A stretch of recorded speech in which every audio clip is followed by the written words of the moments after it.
Victory Venkatesh కొత్త cinema గురు తమిళం super hit అయిన ఇరుదు సుట్రుకు ఇది రీమేక్. బాక్సర్గా తాను సాధించలేనిది తన శిష్యులతో సాధించాలని తప్పించే ఒక కోచ్ మట్టిలో మాణిక్యం లాంటి ఓ అమ్మాయిని గుర్తించి ఆమెను బాక్సింగ్లోకి తీసుకొచ్చి ఛాంపియన్ను చేసే కథాంశంతో ఈ సినిమా తెరకెక్కుతుంది.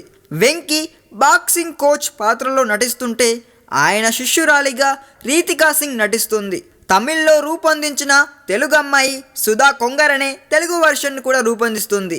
ఈ సినిమాలో పవర్ స్టార్ పవన్ కళ్యాణ్ ప్రస్తావన చాలాసార్లు వస్తుందని సమాచారం. గురువులో కథానాయిక పవన్ కళ్యాణ్ అభిమానిగా కనిపిస్తుందంట. తమిళంలో కథానాయికకు ధనుష్ ఫ్యాన్గా చూపించారు, తెలుగులో పవన్ అభిమానిగా మార్చారు. అయినా వెంకీకి పవన్ కళ్యాణ్తో మంచి అనుబంధం కూడా ఉంది. ఇద్దరూ కలిసి గోపాల గోపాల సినిమా కూడా చేశారు.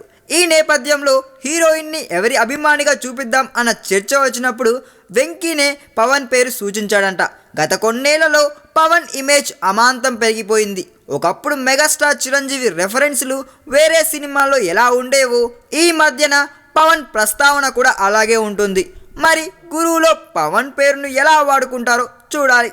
ఈ వీడియో మీకు నచ్చినట్లయితే సబ్స్క్రైబ్ చేయండి. ఫిలిమి స్టార్స్ బోలెడంత న్యూస్ బోల్డ్గా.